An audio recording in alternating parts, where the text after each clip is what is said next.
Hello students, how are you all? I hope you all are fine. I am Sharandeep Kaur and today we are going to continue our chapter hydrocarbons. तो रजी last lecture में हमने hydrocarbon की introduction की थी, उनकी conformations के बारे में स्टडी किया था, है ना, एंड उनकी प्रेपरेशन के बारे में डिस्कस किया था। आज हम स्टार्ट कर रहे हैं with the properties of alkanes. ठीक है, एल्केन्स की प्रॉपर्टी के साथ हम शुरू कर रहे हैं। एल्केन्स क्या होते हैं बेटा? ऐसे कंपाउंड जिनमें कार्बन में ओनली सिंगल बॉन्ड बना होता है, उनको हम क्या बोलते हैं? एल्केन्स। तो उन्हीं के बारे में हम डिस्कस करते हैं। तो सबसे पहले हम देखते हैं उनकी कौन सी properties, physical properties, and then उनकी केमिकल प्रॉपर्टीज़ पे जाएंगे। ठीक है, तो फिजिकल प्रॉपर्टीज़ क्या होती हैं बेटा? जो एल्केन्स होते हैं वो ऑलमोस्ट क्या होते हैं? नॉन पोलर मॉलिक्यूल्स होते हैं। ठीक है, क्योंकि इनका जो बॉन्ड होता है ना, देखो इनमें या तो कार्बन कार्बन बॉन्ड होगा या कार्बन हाइड्रोजन बॉन्ड होगा। ये दोनों बॉन्ड्स क्या हैं? दोनों बॉन्ड्स कोवेलेंट हैं, एंड कोवेलेंट है, कोई भी पोलैरिटी नहीं है। अगर ये पोलैरिटी नहीं है तो ऑब्वियसली नॉन पोलर होंगे। समझ में आया? एंड देखो एक चीज़ और, कार्बन कार्बन या कार्बन हाइड्रोजन में पोलैरिटी क्यों नहीं होती है? इस वजह से बिकॉज कार्बन एंड कार्बन दोनों की इलेक्ट्रोनेगेटिविटी सेम है। कार्बन एंड हाइड्रोजन की इलेक्ट्रोनेगेटिविटी में भी ज़्यादा फर्क नहीं होता। इन दोनों की इलेक्ट्रोनेगेटिविटी भी क्या होती है? ऑलमोस्ट सेम ही होती है। तो इसी वजह से क्या कोई इलेक्ट्रॉन खींच पाएगा या क्या कोई इलेक्ट्रॉन दूसरे एटम को दे पाएगा? नहीं दे पाएगा। इस वजह से इसमें पॉजिटिव या नेगेटिव चार्ज सेपरेशन नहीं होगी, पोलैरिटी नहीं आएगी। अगर पोलैरिटी नहीं आएगी ये नॉन पोलर होंगे। समझ में आया? तो ये क्या बन जाएंगे? Non polar. तो इसीलिए ये क्या होते हैं? एक दूसरे के से ज्वाइंट होते हैं with weak van der Waals forces of attraction. मान लो हमारे पास दो क्या है, मीथेन के मॉलिक्यूल्स हैं, हमारे पास दो एल्केन्स हैं। हो सकते हैं दोनों सिमिलर हो सकते हैं दोनों डिफरेंट हो। तो इन दोनों मॉलिक्यूल्स में जो अट्रैक्शंस होंगी उन अट्रैक्शन को हम क्या बोलेंगे? Week attractions. एंड कौन सी? Van der Waals forces of attraction. ठीक है, van der Waals forces of attraction होंगी उन दोनों के, इन दोनों एटम्स के, मॉलिक्यूल्स के बीच। ठीक है, ड्यू टू वीक फोर्सेस के कारण जो फर्स्ट 4 मेंबर्स हैं, ठीक है, एल्केन के जो फर्स्ट 4 मेंबर्स हैं, मतलब कार्बन 1 से लेके कार्बन 4 तक, मतलब कार्बन 1 हो, कार्बन 2 हो, कार्बन 3 है, कार्बन 4 है, मतलब methane, ethane, propane and butane, ये चारों क्या होती हैं? गैसेज होती हैं। ठीक है, गैसेज होती हैं एट रूम टेम्परेचर। लेकिन C5 से लेके C17 तक के जो हमारे पास होंगे, है ना, मतलब पेंटेन से लेके C17 तक जो कंपाउंड्स होंगे ना, एल्केन्स होंगी, वो क्या होती हैं? लिक्विड्स होती हैं। ठीक है, एंड जो बाकी हैं, ठीक है, बाकी 18 के बाद वाले कार्बन एटम्स वाली जो हैं वो क्या होती हैं? सारे सॉलिड होते हैं। ठीक है बच्चों, एट 298 केल्विन, मतलब एट रूम टेम्परेचर की हम बात कर रहे हैं। ठीक है, ये सारे क्या होते हैं बेटा? कलरलेस होते हैं, ऑर्डरलेस होते हैं, कोई कलर नहीं होता, कोई इनकी स्मेल नहीं होती। ठीक है बेटा, अब ये क्या होते हैं? वाटर में सोल्यूबल होते हैं क्या? नहीं सोल्यूबल होंगे। क्यों नहीं सोल्यूबल होंगे? क्योंकि ये क्या है बेटा? खुद नॉन पोलर है, तो ऑब्वियसली नॉन पोलर सॉल्वेंट में ही डिजोल्व होना पसंद करेंगे, लाइक डिजोल्व लाइक। ठीक है, तो पोलर में होते हैं, नॉन पोलर में होते हैं, तो ये नॉन पोलर है तो ये भी तो नॉन पोलर में ही डिजोल्व होंगे। पोलर में तो नहीं, वाटर तो पोलर है, तो पोलर में तो डिजोल्व ये हो नहीं पाएंगे। ठीक है बेटा, इसीलिए ये किस में डिजोल्व होते हैं? नॉन पोलर सॉल्वेंट्स में। ठीक है, देन जो पेट्रोल है, ठीक है, पेट्रोल मिक्सचर होता है किस चीज़ का? हाइड्रोकार्बन्स का। ठीक है, काफ़ी सारे हाइड्रोकार्बन्स का मिक्सचर होता है, तो इसको एज अ फ्यूल यूज़ किया जाता है ऑटोमोबाइल्स में। ठीक है, petrol and lower fractions of petroleum, इनका यूज़ ड्राई क्लीनिंग के लिए भी किया जाता है, ग्रीस के स्ट्रेन्स को मिटाने के लिए। ठीक है बेटा, on the basis of this observation, इस ऑब्जर्वेशन के रिलेटेड हम क्या बता सकते हैं कि जो मतलब जो ये एल्केन्स होते हैं, एक तो नॉन पोलर है ना, क्या बता सकते हैं कि ये नॉन पोलर हैं, weak van der Waals force of attraction से ज्वाइंट हैं। ठीक है, पहले 4 जो हैं होंगे एल्केन्स वो क्या होंगे?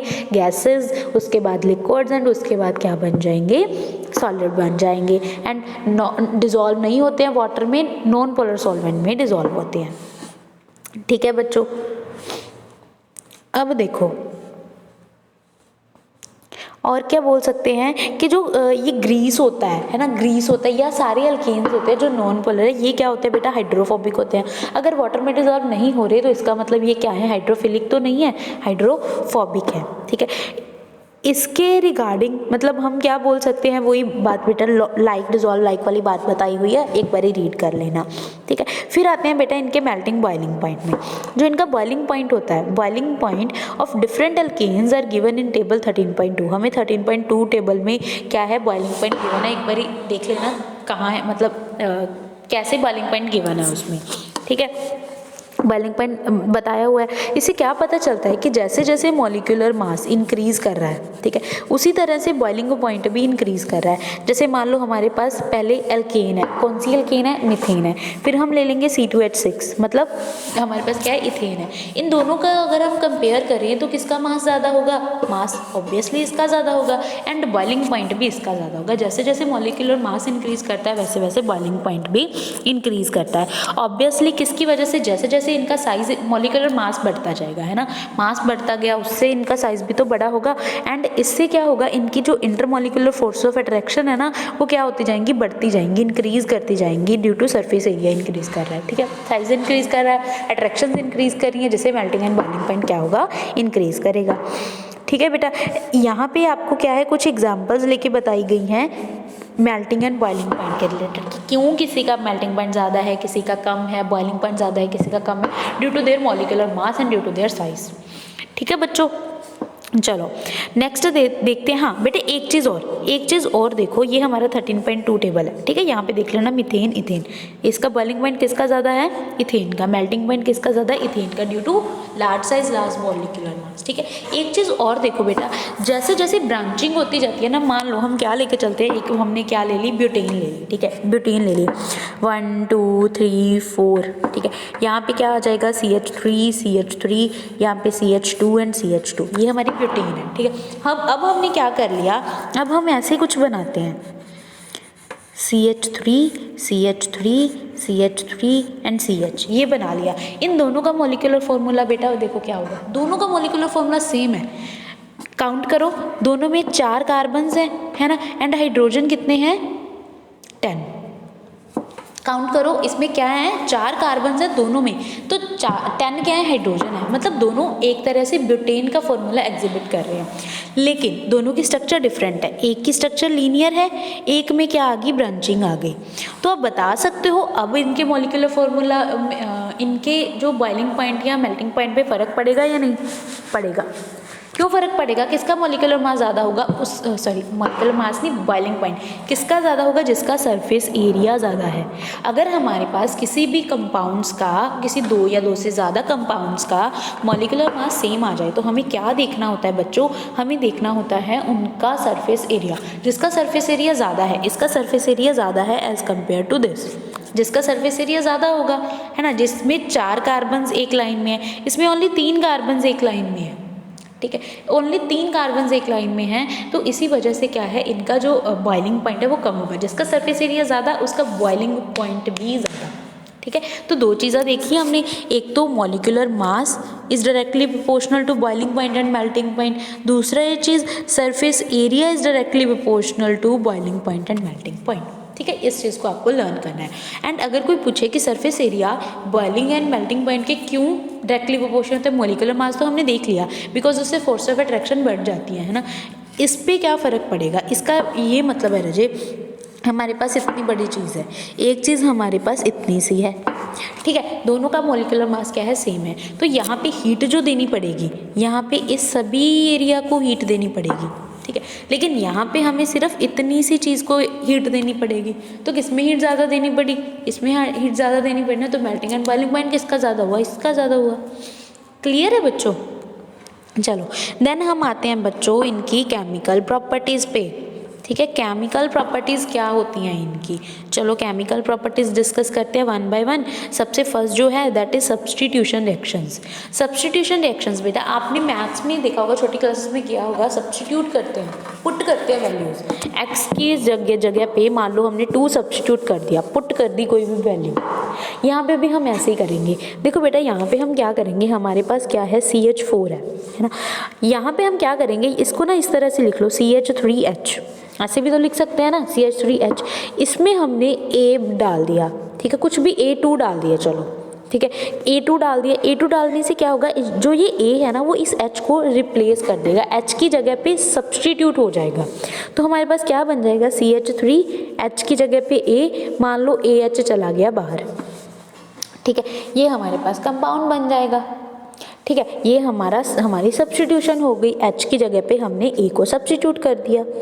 ठीक है बच्चों, तो सबसे फर्स्ट इसमें हम जो रिएक्शन देख रहे हैं दैट इज हैलोजिनेशन।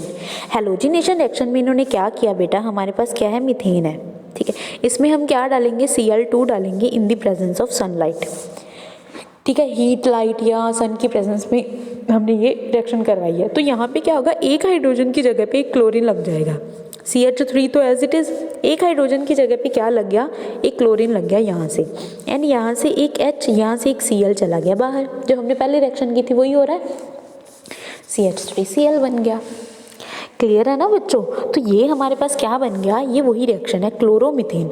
अब अगर हम ये उठाएंगे, इसमें Cl2 ऐड कर दिया लाइट के प्रेजेंस में, ये लाइट बेटा ज़रूरी है, आपको देनी ही पड़ेगी तभी रिएक्शन होगी, वरना रिएक्शन ही नहीं हो पाएगी। ठीक है, तो जब हम ये वाली रिएक्शन करेंगे, यहाँ पे ये है हमारे पास क्लोरोमीथेन, इसमें Cl2 से रिएक्शन करवाया, तो यहाँ से एक हाइड्रोजन और सब्स्टिट्यूट हो गया क्लोरीन से, यहाँ पे दो हाइड्रोजन बच गए एंड Cl2 लग गए। इसी तरह से हम फिर से रिएक्शन करवाएंगे जब तक सारे हाइड्रोजन सब्स्टिट्यूट हम नहीं करवा देते। ठीक है बेटा, ये सब्स्टिट्यूशन रिएक्शन का एक पार्ट है हैलोजिनेशन। समझ में आया? अब नेक्स्ट देखो। ठीक है बेटा, ये हमने क्लोरीन से करवाया। अब देखो, अगर हमारे पास क्या आ जाए बेटा, अगर हमारे पास आ जाए इथेन, वो तो हमने मीथेन लेके चले थे, अब हमने इथेन की एग्जांपल ले ली, तो हमने इथेन की ये रिएक्शन करवा दी। ठीक है, बस यही करवाया, एक हाइड्रोजन की जगह पे क्लोरीन को सब्स्टिट्यूट करवा दिया। अब देखो बेटा, क्या बताया कि rate of reaction, it is found that the rate of reaction of alkenes with halogen is this। मतलब अगर F2 होगा या Cl2 होगा, Br2 होगा, I2 होगा, है ना, इन सभी में रेट ऑफ रिएक्शन किस पे डिपेंड करेगी, इस चीज़ पे। ठीक है, मतलब अगर फ्लोरीन होगी तो रिएक्शन बहुत ज़्यादा क्या हो जाती है बेटा, एक्सप्लोजिव हो जाती है, तो हम फ्लोरीन का केस इसमें इंक्लूड ही नहीं करते हैं। ठीक है, बहुत ज़्यादा एक्सप्लोजिव हो जाती है, बहुत ज़्यादा रिएक्टिव हो जाएगी फ्लोरीन। ठीक है, तो हमने ये तो देखना ही नहीं, इन तीनों को ही लेके चलना है। ठीक है, अब अगर क्लोरीन होगी तो रिएक्शन इजीली हो जाएगी, लेकिन अगर हम ब्रोमीन लेके चलेंगे तो रिएक्शन थोड़ी सी स्लो होगी, एंड अगर I2 लेके चलेंगे तो और भी ज़्यादा स्लो होगी, इतनी ज़्यादा स्लो हो जाती है कि रिएक्शन ना रिवर्सिबल हो जाती है। मान लो हमने क्या किया, ये देखो, CH4 से I2 की रिएक्शन करवाई, क्या बन गया, CH3I + HI, ये तो बन गया, लेकिन ये रिएक्शन रिवर्सिबल हो जाती है। मतलब अगर हम यहाँ से ये बनाएंगे तो उल्टा यहाँ से ये भी बनने लग जाएगा, रिवर्सिबल रिएक्शन हो जाएगी, इतनी ज़्यादा स्लो रिएक्शन होती है। ठीक है बच्चों, एंड फ्लोरीन के साथ तो हम रिएक्शन करवा ही नहीं सकते। दूसरी चीज़, अगर हमारे पास एल्केन्स है ना, एल्केन्स है, अगर वो टर्शरी होंगे तो रिएक्शन फास्ट होगी, देन सेकेंडरी, देन प्राइमरी। ठीक है, मतलब हमारे पास जो एल्केन है ना, अगर वो टर्शरी होंगे तो रिएक्शन और भी ज़्यादा फास्ट होगी। क्लियर है बच्चों? इसके बाद है इसका मैकेनिज्म, जो हमने नहीं करना, हमारे सिलेबस में कट हो चुका है, फ्री रेडिकल मैकेनिज्म। याद रखना कि जो ये रिएक्शन होती है, जो हमारी ये वाली रिएक्शन है ना बेटा हैलोजिनेशन की, ये वाली रिएक्शन फ्री रेडिकल मैकेनिज्म से होती है। ठीक है, बस आपको ये नेम ही याद रखना है, फ्री रेडिकल मैकेनिज्म से होती है, लेकिन कैसे होती है हमने नहीं देखना, मैकेनिज्म हमने करना नहीं, हमारे सिलेबस में नहीं है। ठीक है, तो ये चीज़ें तो हमने नहीं करनी है यहाँ तक। ठीक है, आगे बेटा जो कंबशन है ना, ये भी हमने नहीं करनी है, कंबशन भी सिलेबस में से कट हो चुकी है, ये भी हमने नहीं करनी है। चलो नेक्स्ट देखते हैं। नेक्स्ट हमारे पास है बेटा कंट्रोल्ड ऑक्सीडेशन। कंट्रोल्ड ऑक्सीडेशन का क्या मतलब होता है कि हमने ऑक्सीडेशन करवानी है, लेकिन कंट्रोल्ड मैनर में, मतलब ज़्यादा नहीं करवानी। ठीक है, ज़्यादा ऑक्सीडेशन नहीं करवानी है, एक कंट्रोल्ड मैनर में हमने ऑक्सीडेशन करवानी है। तो हम कैसे करवाएंगे कंट्रोल्ड ऑक्सीडेशन? ठीक है बच्चों, तो देखते हैं कैसे करवाएंगे। हमारे पास क्या है बच्चों, हमारे पास है मीथेन, इसकी हमने करवानी है ऑक्सीडेशन। ठीक है, लेकिन किसके प्रेजेंस में, किसी कैटालिस्ट की प्रेजेंस में। ये वाला कैटालिस्ट ले लो, चाहे ये ले लो, चाहे ये ले लो, ठीक है, चाहे नीचे वाला KMnO4 वाला ले लो। ठीक है, किसी पर्टिकुलर क्या है कैटालिस्ट के प्रेजेंस में हमने क्या करवानी है, ऑक्सीडेशन करवानी है। पहले हम करवाते हैं, कॉपर लिया, इतना ही हमने टेम्परेचर लेना है, इतना ही प्रेशर लेना है। ये आपको लर्न करना पड़ेगा कि कौन सा कैटालिस्ट लिया, कौन सा टेम्परेचर लिया, कौन सा प्रेशर लिया। इसको याद करवाने की बेटा कोई टेक्निक नहीं है, ना कोई ट्रिक है, इसको लर्न नहीं करना पड़ता है, क्योंकि क्या पता किसकी रिएक्शन किससे हो जाए, ठीक है। तो इसको लर्न करना पड़ेगा। मैं रिएक्शन लर्न करवा सकती हूँ, लेकिन कैटलिस्ट आपको खुद लर्न करने पड़ेंगे, ठीक है। रिएक्शन तो मैं समझा सकती हूँ। तो यहाँ पे क्या हुआ, हमने क्या लिया बेटा, 2 मीथेन लिए, CH4 2 ले लिए। 2 क्यों लिए वो हम बाद में उसको क्या कर लेंगे, बैलेंस कर लेंगे। उसकी रिएक्शन करवाई O2 से, ठीक है। O2 से रिएक्शन करवाई तो क्या हुआ, यहाँ से एक हाइड्रोजन चला गया, एक बार एक हाइड्रोजन चला गया, क्या बन गया CH3। ये हाइड्रोजन ऑक्सीजन के साथ मिलके दोबारा वापस आ गया OH, ठीक है। लेकिन अब अगर हम इस रिएक्शन को बैलेंस करना चाहेंगे तो क्या था हमारे पास, CH4 + O2 था। अगर हमने इसको बैलेंस करना है, ये बनाना है, तो क्या है, O2 पूरे हैं, नहीं, एक ऑक्सीजन है, तो यहाँ पे 2 लगाना पड़ेगा। अगर हमने यहाँ पे 2 लगा दिया तो CH4 भी तो 2 होने चाहिए, यहाँ पे भी हम 2 लगा देंगे, तो हमारी रिएक्शन क्या होगी, बैलेंस हो गई, यही बन गई, ठीक है। फिर हमने क्या करवाया, CH4 + O2। यहाँ पे जब हमने करवाया तो हमारे पास एल्डिहाइड बना, यहाँ तो मिथेनॉल अल्कोहल बना था, यहाँ पे हमारे पास एल्डिहाइड बना। अगर हमने इसको O2 के साथ रिएक्शन करवाया मीथेन को, तो जब हमने कॉपर वाला कैटालिस्ट यूज़ किया तब तो हमारे पास अल्कोहल बन रहा था, ठीक है। मिथेनॉल याद रखना बेटा पॉइजनस होती है बहुत ज़्यादा, ठीक है। अगर हमने CH4 को O2 से रिएक्शन करवाई है, इसमें भी O2 से रिएक्शन करवाई है, लेकिन किस कैटालिस्ट के प्रेजेंस में, मोलिब्डेनम ऑक्साइड MO, ये O बेटा छोटा है, मोलिब्डेनम का साइन है MO, ठीक है। 2 लिए ऑक्सीजन लिए 3, इसके प्रेजेंस में करवाई तो हमारे पास क्या बन रहा है, एल्डिहाइड + वाटर, ठीक है। मतलब यहाँ पे और कुछ बन रहा है। अब अगर हम इसकी ऑक्सीडेशन करवाते हैं इस कैटालिस्ट के प्रेजेंस में, तब हमारे पास बनता है एसिड, ठीक है। मतलब अलग अलग तरह की हम ऑक्सीडेशन करवाएंगे अलग अलग कैटालिस्ट के प्रेजेंस में, तो हमारे पास अलग अलग क्या बनेंगे, प्रोडक्ट्स बनेंगे। तो बेटा इन तीनों रिएक्शंस को आपने लर्न करना है, ठीक है। लिख के देख लो बेटा, लर्न तो खुद ही हो जाती हैं, ठीक है। फिर देन हमारे पास ये वाली रिएक्शन है, इसको भी पढ़ लेना एक बारी, ठीक है, लेकिन ऊपर वाली 3 ज़्यादा इंपॉर्टेंट है। देन ना बेटा हमारे पास रिएक्शन जो है दैट इज़ आइसोमेरिज्म। आइसोमेरिज्म बनाते हैं। आइसोमेरिज्म में हम क्या करते हैं बच्चों, हमारे पास क्या है, एक एल्केन है, ठीक है, एल्केन है, एल्केन ली हमने, N एल्केन ली, N एल्केन ली, एल्केन यहाँ पे पर्टिकुलर एक हेक्सेन यूज़ की हुई है, ठीक है। 6 कार्बन वाली हमने चूज़ की हुई है, ठीक है। अब देखो हमारे पास क्या होगा, आइसोमेरिज्म जब हम करवाएंगे तो हमने N हेक्सेन ली, मतलब 1 2 3 4 5 एंड 6, इस तरह से हमारे पास कार्बन एंड इसके हाइड्रोजन लगे हुए हैं, ठीक है। जब इसकी रिएक्शन करवाई गई anhydrous aluminium chloride and HCl के प्रेजेंस में, तो हुआ क्या, तो हुआ बेटा कुछ ऐसा कि हमारे पास ब्रांचिंग हो गई। अब कार्बन्स गिनो, 1 2 3 4 5, 6 कार्बन कहाँ गया, ये आ गया, 1 2 3, यहाँ पे 2 हैं, ठीक है, तो 4 5, एक कहाँ गया, ये आ गया, ठीक है। मतलब अब हमारे पास क्या हो गया, 2 methyl pentane and 3 methyl pentane बन गया N हेक्सेन से। सभी का मॉलिक्यूलर फॉर्मूला सेम है, तीनों का मॉलिक्यूलर फॉर्मूला सेम है, लेकिन पहले लीनियर चेन थी, अब क्या होगी, ब्रांचिंग हो गई, ठीक है बच्चों। नेक्स्ट देखो हमारे पास है एरोमेटाइजेशन, मतलब हम एरोमेटिक रिंग बना देंगे, ठीक है। मान लो हम N हेक्सेन लेंगे, N हेक्सेन से हमने बेंजीन बना दी। यहाँ पे देखते हैं क्या होता है। देखो हमने ये बेटा क्या ली, ये हमारे पास क्या है, एक N हेक्सेन ही है, इसको हमने कुछ इस तरह से लिख लिया। देखो हमारे पास लीनियर चेन थी, लीनियर चेन को घुमा के लिख दिया है, तो ये लीनियर चेन ही, लेकिन थोड़ा सा घुमा के लिख दिया, ठीक है।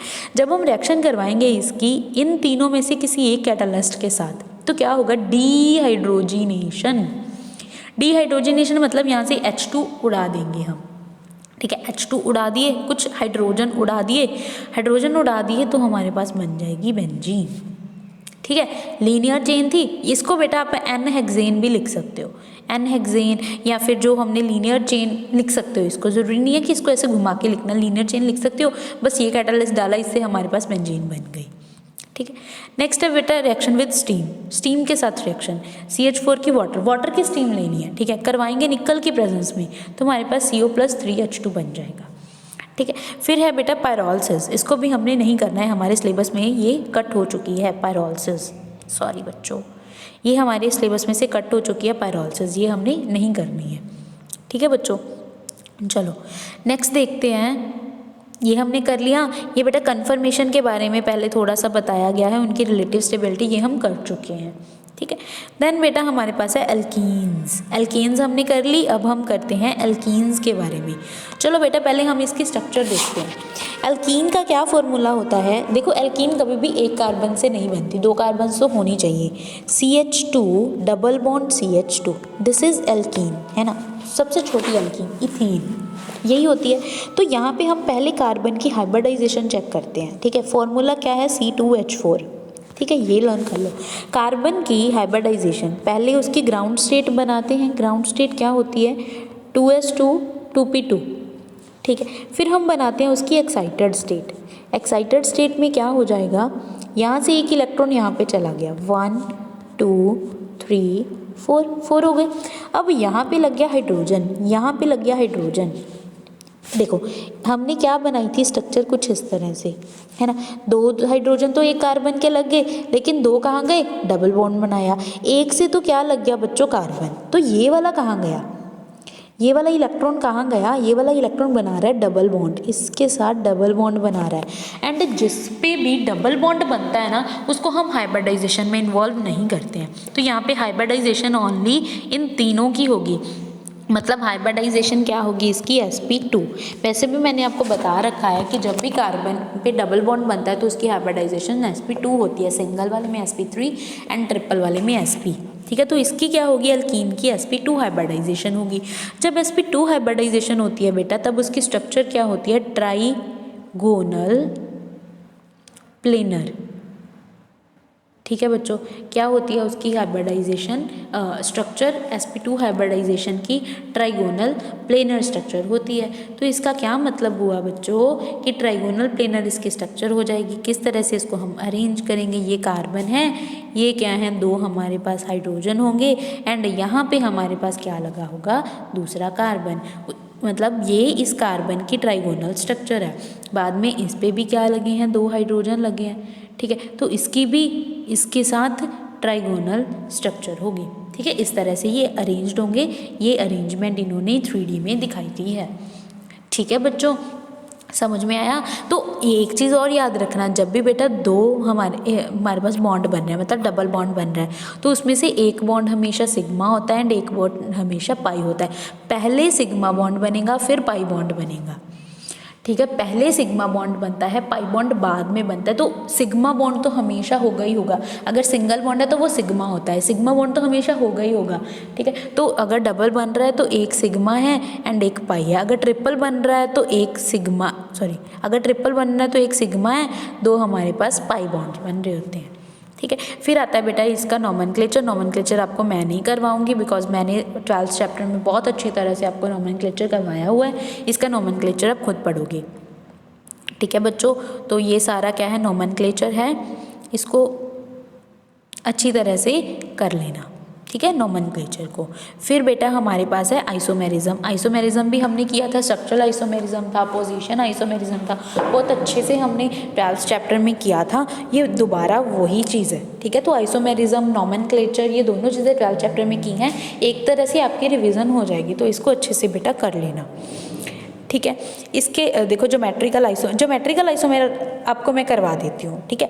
पहले पोजीशन एंड स्ट्रक्चरल आइसोमर्स थे जो आपको मैंने पहले करवाए हुए हैं। अब मैं आपको करवा रही हूँ ज्योमेट्रिकल आइसोमेरिज्म क्या होता है बेटा, ये देखो हमारे पास मान लो कार्बन के बीच डबल बॉन्ड बन रहा है ना, डबल बॉन्ड बन रहा है। तो ये मानो कि यहाँ पे हमारे पास x लगा है, यहाँ पे हमारे पास y लगा है, यहाँ पे हमारे पास x लगा है, यहाँ पे हमारे पास y लगा है। तो दोनों कार्बन्स पे जो दोनों सेम से क्या हैं, वो सेम साइड पे लगे हैं ना, सेम से एटम सेम साइड पे लगे हैं, एंड यहाँ पे भी ऐसा ही हो रहा है। तो ये क्या होगा बच्चों, सिस। इस फॉर्म को हम क्या बोलेंगे, सिस।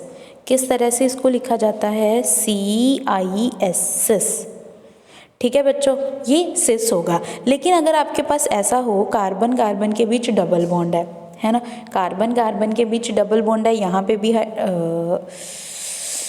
डबल बॉन्ड है, यहाँ पे x लगा है, यहाँ पे y लगा है, लेकिन यहाँ पे अब y आ जाए, यहाँ पे x आ जाए, तो यहाँ पे दोनों कार्बन के सेम साइड पे डिफरेंट चीज़ें लगी हुई हैं, यहाँ पे भी डिफरेंट लगी हुई हैं। तो इसको हम सिस नहीं बोलेंगे, इसको हम बोलेंगे ट्रांस।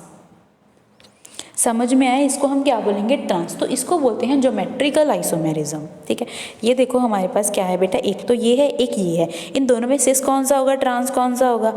यहाँ पे देखो दो कार्बन्स के बीच देखना है, ऐसे देखना है, इस तरह से नहीं देखना। ठीक है, ये दोनों कार्बन के सेम साइड पे सेम लगे हैं, यहाँ पे भी दोनों कार्बन के सेम साइड पे सेम लगे हैं, तो ये क्या है, हमारी सिस। ठीक है, लेकिन ये दोनों कार्बन के सेम साइड पे डिफरेंट, सेम साइड पे डिफरेंट, तो क्या आ गया हमारा, ट्रांस। ठीक है, ये वाली सिस है, ये वाली क्या है, हमारी ट्रांस। ठीक है बेटा, समझ में आया? तो ये एक तरह के स्टीरियो आइसोमर्स होते हैं। बस इन्होंने यहाँ पे यही एक्सप्लेन किया हुआ है कि क्या सिस होता है एंड क्या ट्रांस होता है। ठीक है बच्चों, देन हमारे पास ये एग्जांपल लेके दिखाई गई है हमारे पास। ये देखो यहाँ पे CH3 सेम साइड पे है, दोनों कार्बन के हाइड्रोजन सेम साइड पे है, सेम साइड पे आ गए, तो ये क्या है, सिस, एंड ये क्या है, ट्रांस। ठीक है बच्चों, ये सिस है, ये ट्रांस है। एंड एक बात और, इनका बॉइलिंग पॉइंट में फ़र्क होता है, लेकिन बहुत थोड़ा सा बॉइलिंग पॉइंट में फ़र्क होता है, थोड़ा सा, कई बार ज़्यादा भी फ़र्क हो जाता है। तो सिस एंड ट्रांस की जो प्रॉपर्टीज़ होंगी ना, प्रॉपर्टीज़ होंगी सिस एंड ट्रांस की, वो भी क्या होंगी बच्चों, डिफरेंट होंगी। ठीक है, सिस एंड ट्रांस मॉलिक्यूल्स की जो प्रॉपर्टीज़ होती हैं वो भी क्या होती हैं, डिफरेंट होती हैं। ठीक है बच्चों, आगे देखो, अब बात आती है इनके डायपोल मोमेंट की। अगर हम डायपोल मोमेंट की बात करें, वो भी दोनों की क्या होगी, डिफरेंट होगी। एक्चुअल में जो ट्रांस की डायपोल मोमेंट होती है ना, वो छोटी होती है एज कम्पेयर टू सिस। कई बार तो ज़ीरो ही हो जाती है इसकी डायपोल मोमेंट। ठीक है, लेकिन सिस की डायपोल मोमेंट कभी भी ज़ीरो नहीं होगी, सिस की डायपोल मोमेंट कभी भी ज़ीरो नहीं होगी। ठीक है, ये नॉट इक्वल्स टू ज़ीरो होती है, ये इक्वल्स टू ज़ीरो हो सकती है, ज़रूरी नहीं है कि हमेशा ज़ीरो होगी, लेकिन ज़ीरो हो सकती है। ठीक है, अब ये देखो, इसकी एग्जांपल ले लेते हैं। जैसे बेटा ये वाली एग्जांपल है जो पहले भी हम करके आए हैं ना, यहाँ पे डायपोल मोमेंट क्या होती है, डायपोल मोमेंट होती है बेटा कि पोलैरिटी किस तरफ है ना, पोलैरिटी क्या, कितनी को पोलैरिटी है, वो डायपोल मोमेंट होती है।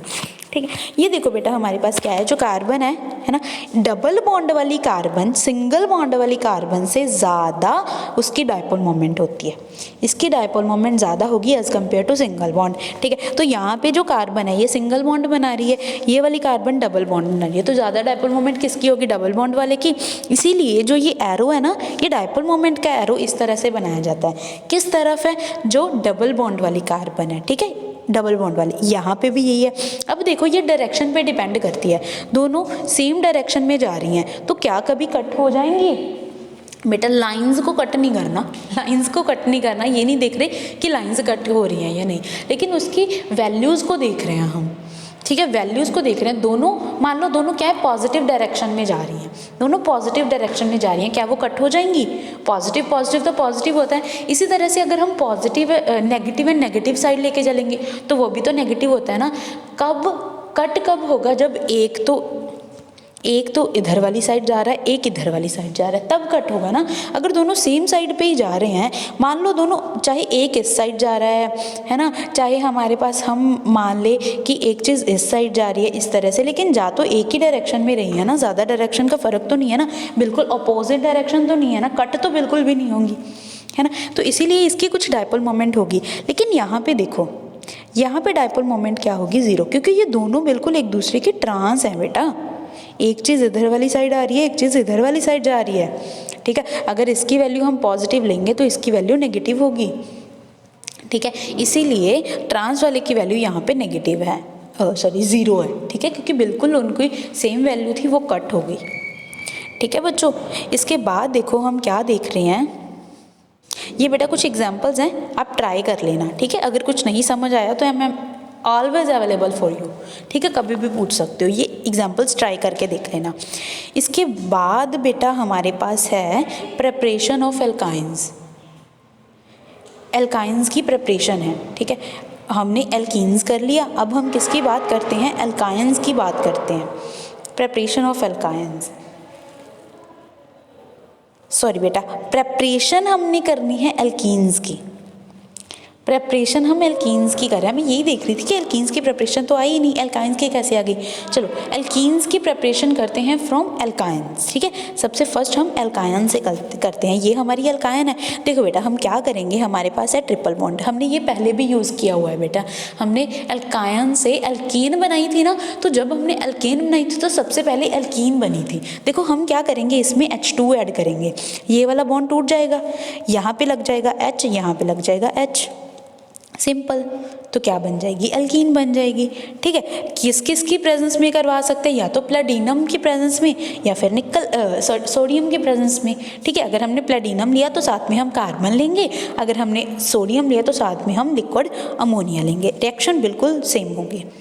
ठीक है, लेकिन फ़र्क सिर्फ इतना सा होगा कि अगर हम प्लेटिनम की प्रेजेंस में करवा रहे हैं तो सिर्फ आइसोमर बनेगा, लेकिन अगर हम सोडियम के प्रेजेंस में करवा रहे हैं तो हमारे पास ट्रांस आइसोमर बनेगा। क्लियर है। एंड ये दोनों क्या है, इन दोनों की एग्जांपल्स हैं। फर्स्ट की है वैसे ये वाली, तो ये दोनों फर्स्ट की एग्जांपल है। ठीक है, प्लेटिनम वाले की।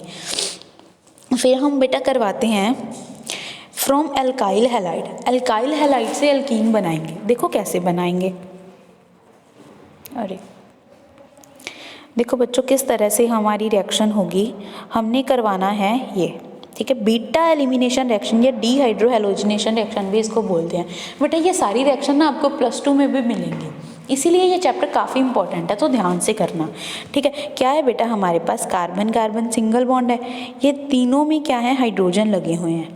ठीक है, यहाँ पे क्या लगा हुआ है, 2 हाइड्रोजन है एंड 1 X है, ये हमारा एल्काइल हैलाइड है। ठीक है, हम क्या करेंगे इसमें बेटा, अल्कोहलिक KOH डालेंगे। KOH क्या करेगा, OH जाएगा, OH नेगेटिव गया, OH नेगेटिव ने यहाँ से एक हाइड्रोजन को ले लिया, यहाँ से एक हाइड्रोजन को ले लिया, वाटर चला गया बाहर, है ना। ये वाला बॉन्ड कहाँ पे शिफ्ट हो गया, इधर, एंड यहाँ से X भी चला गया। ठीक है, तो क्या बना, देखो हम इसको इरेज कर रहे हैं। ठीक है, देखो मैंने इसको इरेज कर दिया, क्या बनेगा, ये चीज़ चली गई हमारी, ये चीज़ चली गई, यहाँ से ये भी चला गया, ये भी चला गया। ठीक है, लेकिन यहाँ पे क्या था बेटा, एक बॉन्ड बना हुआ था, यहाँ पे एक बॉन्ड बना हुआ था हाइड्रोजन के साथ। ठीक है, जिसको हमने क्या कर दिया, इरेज कर दिया। वो जो बॉन्ड था वो इधर शिफ्ट हो गया था, मतलब यहाँ पे अब क्या बनेगा, डबल बॉन्ड। ठीक है, अब यहाँ पे क्या बनेगा, डबल बॉन्ड हमारे पास। अगर डबल बॉन्ड बनेगा तो यहाँ पे हमारे पास क्या आ जाएगा, डबल बॉन्ड। समझ में आया, यहाँ पे हमारे पास डबल बॉन्ड आ जाएगा, तो क्या बना, CH2 डबल बॉन्ड CH2। ठीक है बच्चों, अब हमारे पास इससे एल्कीन बन गया। तो एक तो दूसरा मेथड भी हमारे पास हो गया, एल्काइल हैलाइड से हम क्या कर सकते हैं, बना सकते हैं। थर्ड जो हमारा मेथड है बेटा, दैट इज विसिनल डाईहैलाइड। विसिनल डाईहैलाइड से हम कर सकते हैं। विसिनल डाईहैलाइड का क्या मतलब होता है बेटा, देखो एक तो हैलाइड कर लिया, अब हम डाईहैलाइड की बात कर रहे हैं जिसमें 2 हैलोजन्स होंगे। देखो 2 कार्बन है, दोनों कार्बन्स पे अलग अलग, मतलब दोनों अलग अलग कार्बन्स पे हैलोजन लगे हैं। वो हैलोजन सेम भी हो सकते हैं, वो हैलोजन डिफरेंट भी हो सकते हैं। मान लो यहाँ पे हमने क्लोरीन ले लिया, यहाँ पे भी हम क्लोरीन ले लिए, यहाँ पे हमने क्लोरीन ले लिया, यहाँ पे हम ब्रोमीन ले लिए, ऐसा भी हो सकता है। विसिनल उसको बोला जाता है जब डिफरेंट कार्बन पे क्या लगे हों, हैलोजन्स लगे हों, 2 हैलोजन्स लगे हों लेकिन डिफरेंट कार्बन पे सेम पे ना लगे हों। ठीक है, तो उसको विसिनल डाईहैलाइड्स बोला जाता है। तो ये हमारे पास विसिनल डाईहैलाइड है। इसमें जब हम जिंक डालेंगे तो क्या होगा, देखो CH2Br प्लस CH2Br, यहाँ पे प्लस नहीं आएगा, बॉन्ड आएगा। ठीक है बच्चों, यहाँ पे हमारे पास क्या आएगा, अरे यार, यहाँ पे हमारे पास क्या आएगा, बॉन्ड आएगा। ठीक है, बॉन्ड आ गया। अब हम क्या डालेंगे इसमें, जिंक की रिएक्शन करवाएंगे। जब हमने जिंक की रिएक्शन करवाई तो जिंक क्या करेगा, इन दोनों Br को लेके चला जाएगा। क्या बन जाएगा, CH2 डबल बॉन्ड CH2, क्या बन जाएगा, C double bond C H2 plus ZnBr2। ठीक है, ये रिएक्शन, ये वाली रिएक्शन लिखी हुई है बच्चों, ये हमारे पास बन जाएगी। ठीक है, तो हम इससे भी क्या बना सकते हैं, एल्कीन बना सकते हैं। इसके बाद है बेटा हमारे पास from alcohol by acidic hydrogenation, dehydrogenation. ठीक है, देखो रिएक्शन ही देखते हैं, सिंपल रिएक्शन से समझ आएगा। हमने क्या ली, C। ठीक है, H लगा हुआ है, यहाँ बॉन्ड्स बना लेना, यहाँ पे H। हमने अल्कोहल ले लिया। ठीक है, अल्कोहल ले लिया। अल्कोहल की जब हम रिएक्शन करवाएंगे तो क्या होगा, मान लो यहाँ से वाटर चला गया बाहर, वाटर चला गया बाहर, यहाँ पे भी एक बॉन्ड कम हो गया, यहाँ पे भी एक बॉन्ड कम हो गया। तो हम क्या कर देते हैं बेटा, अगर हमने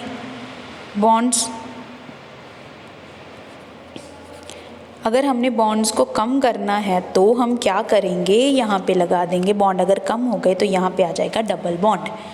क्लियर है बच्चों, यहाँ पे आ जाएगा डबल बॉन्ड, क्या बन गई, एल्कीन बन गई। इजी है ना वेज, ठीक है। तो ये हमारे एल्कीन को बनाने का तरीका है, ठीक है। इसके बाद हमने करनी है इनकी properties, physical properties. Physical properties क्या होंगी बेटा, इनकी फिजिकल प्रॉपर्टीज़ थोड़ी बहुत एल्केन से रिजेंबल करती हैं, ठीक है, except the type of isomerism.